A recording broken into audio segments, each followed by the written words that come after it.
Saludos queridos amigos, qué bueno tenerles por acá nuevamente. Sean bienvenidos a Plenitud del Misterio y a este nuevo episodio de La Vida Meditada.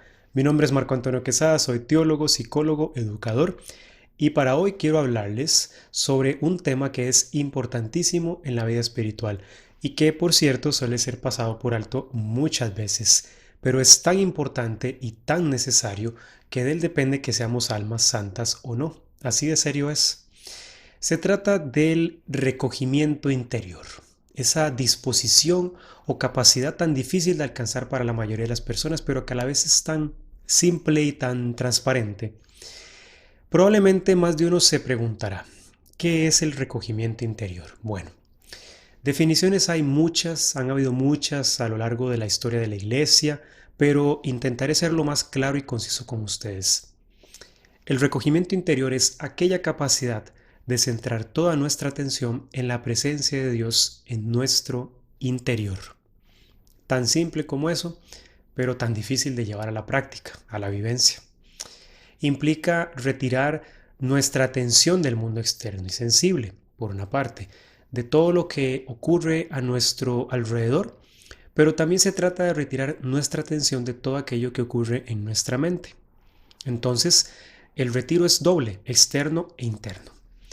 Centrando nuestra atención en nuestro interior, buscamos entonces alcanzar lo que se llama el silencio o la soledad interior, ese estado en que nos hacemos cada vez más conscientes de la presencia de Dios en nosotros.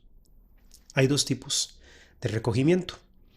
El recogimiento activo, que es el recogimiento que se alcanza a través de nuestro propio esfuerzo y, muy importante, ayudados por la gracia ordinaria de Dios. No todo es fruto de nuestro esfuerzo. Necesitamos la gracia. Y está por otra parte el recogimiento pasivo, el cual no depende para nada de nuestro esfuerzo, no depende de lo que hagamos, sino que es una gracia extraordinaria dada por Dios que es tan fuerte y tan intensa que todo nuestro ser se centra inmediatamente en su presencia. No hay escapatoria, sino que nos vemos inevitablemente arrastrados por su presencia. Es un don maravilloso y sublime. Ya podemos ir comprendiendo entonces por qué el recogimiento interior es indispensable para que pueda haber una verdadera vida espiritual. Sin recogimiento no hay verdadera oración, queridos amigos. No la hay. Cualquiera puede hacer una oración vocal, una oración mental rápida, simple y superficial, pero una oración profunda, una oración que ese encuentro íntimo con aquel que nos ama, eso es otra experiencia, definitivamente. Para complementar esta meditación, quiero entonces también compartirles algunas ideas dadas por el padre Jan Coaset en su libro La devoción al Sagrado Corazón de Jesús, que por cierto reseñé en el episodio 13 de la serie Lenguaje del Alma. Vamos a ver lo que nos dice.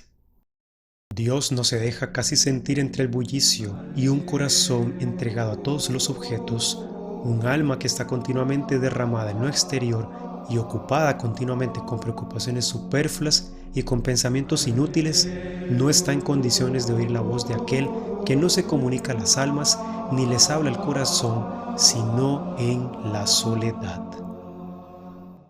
Palabras un tanto duras, sí, pero tan verdaderas, tan liberadoras y esperanzadoras. Esto fue escrito hacia finales del siglo XVII, queridos amigos, pero su actualidad es tremenda porque nuestras sociedades hoy en día se caracterizan por el ruido, por la distracción y el bombardeo constante al que somos sometidos por los medios de comunicación, por los medios tecnológicos de la información y la comunicación. Cada vez más nos cuesta prestar atención, concentrarnos o bien mantener un pensamiento pausado y sostenido. No sé si se han dado cuenta, pero es cada vez más difícil para muchos. Si no es el televisor, es el teléfono móvil para estar chequeando mensajes, las redes sociales o simplemente perder el tiempo. Eso suele suceder. Y el Señor más bien permanece en silencio, deseando conducirnos al desierto y hablarnos al corazón, como ya lo dice el libro del profeta Oseas, capítulo 2, versículo 16, para quienes quieran consultarlo y estudiarlo.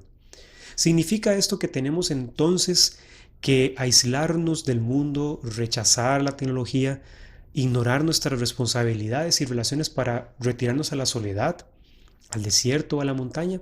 Claro que no. No hace falta hacer eso. Muchos religiosos de clausura en conventos que están enclaustrados en zonas súper alejadas de los centros urbanos, sufren terriblemente también para alcanzar el recogimiento.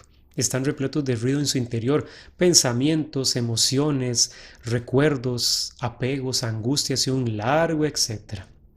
Muy largo. Ya sea uno sacerdote, religioso o laico como yo, estamos en el mundo, en una u otra forma, en esta vida terrena. Y se puede andar por el mundo perfectamente recogidos, mientras cumplimos con amor y diligencia nuestras responsabilidades, mientras cultivamos nuestras relaciones y demás ocupaciones. Se puede y se debe alcanzar. Eso nos lleva a reflexionar sobre la actual situación en la iglesia, por otra parte, porque con toda humildad creo, al igual que muchos laicos, sacerdotes, obispos y teólogos, que estamos viviendo una profunda crisis, una cuyos síntomas no son solo los terribles escándalos por abusos sexuales cometidos por el clero, sino también una gran confusión y ambigüedad doctrinal por doquier entre el clero y el laicado sin distinción alguna. Pero todo esto, queridos amigos, es apenas la punta del iceberg, son síntomas de algo más profundo, una crisis espiritual, una crisis de fe y más hondo aún, una crisis para recogernos, para abrirnos a una unión transformante con Cristo. He ahí el meollo del problema. Es una crisis muy seria, probablemente la más seria que la Iglesia ha enfrentado desde la herejía arriana en el siglo IV. Así de grave. Muchos han abordado esta cuestión, algunos desde posturas extremistas y prácticamente cismáticas, lo cual es muy lamentable y debe ser rechazado, pero otros la han abordado desde una perspectiva más netamente católica, más integral, más equilibrada. Yo en concreto quiero hablarles en esta meditación sobre uno de los síntomas de esta crisis que no se ha abordado tanto y que está en íntima relación también con la importancia de que aprendamos a ser almas recogidas, almas de oración. Hablo del activismo, del pastoralismo y del apostolado desenfrenado que tan en boga están en nuestra iglesia, sobre todo después del Concilio Vaticano II, y no por causa del concilio, sino por una mala comprensión e implementación de sus documentos, de sus iniciativas. Me refiero más en específico a esa idea tan contagiosa pero tan estéril de que hay que hacer mucho, hacer y hacer y hacer y hacer. ¿En eso consiste la vida de fe para los católicos? Yo me hago esa pregunta muchas veces. Y la respuesta a la que llego es que por supuesto que no.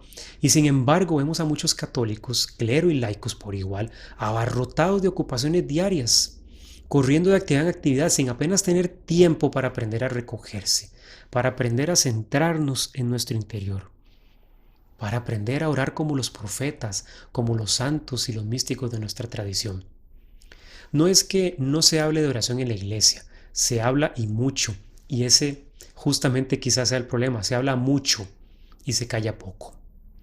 Se ven a la oración y a la vida interior como un mero elemento más en la vida de fe, cuyo centro es Cristo, sí, pero ¿cómo vamos a unirnos a Cristo mismo si no es a través del recogimiento y la oración? ¿Haciendo esto o lo otro y lo otro? No. Esa no es la respuesta, ese no es el camino.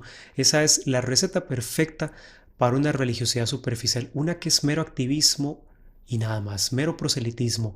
Numerosísimos son los santos y místicos de nuestra iglesia que han advertido contra esta tentación, contra esta distorsión de nuestra fe.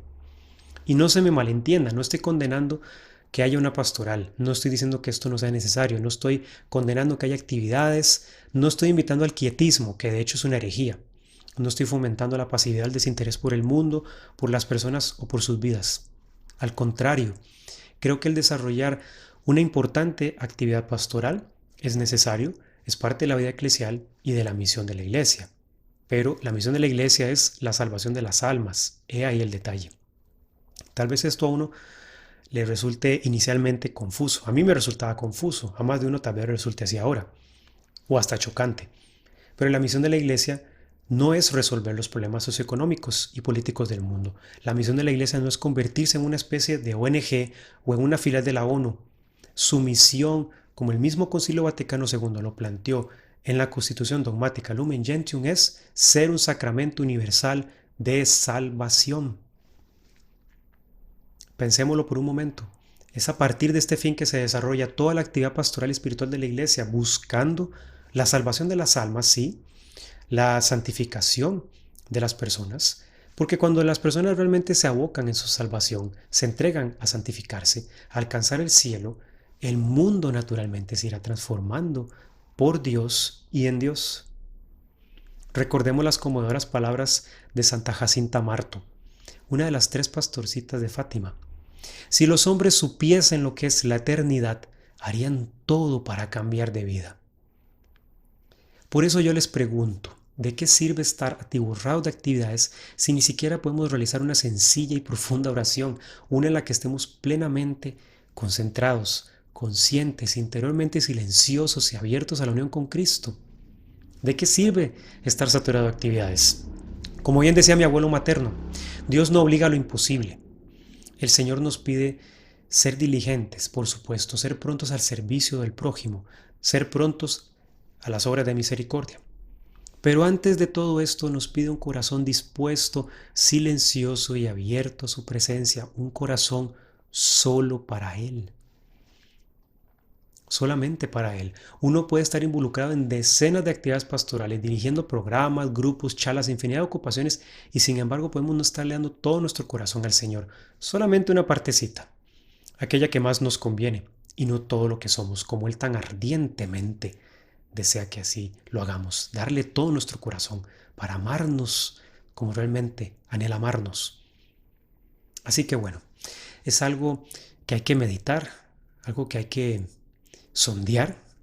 Necesitamos aprender a recogernos para que nuestra vida espiritual y la pastoral de la iglesia, para que su misión comiencen a adquirir su verdadera plenitud. Solo así nuestras palabras y ejemplo darán testimonio y irradiarán esa gracia divina que solamente se siente en las almas recogidas. Muchísimas gracias por su apoyo al ver este video. Si fue de su agrado, les agradezco darle me gusta y compartirlo. Pueden también suscribirse a mi canal activando el botón de la campanita para estar pendientes de las últimas novedades. Si quieren aprender y conocer más sobre estos temas, muy cordialmente les invito a visitar el sitio web de Plenitud del Misterio, en el que hallarán una gran variedad de contenidos que estoy seguro les van a encantar. Aunado a esto, también ofrezco formación en 4 áreas: teología, mística y espiritualidad, investigación y acompañamiento espiritual. Todo esto mediante talleres, seminarios, cursos y muchísimas otras actividades que estoy seguro enriquecerán mucho más su fe. Un saludo fraterno y que Dios les bendiga.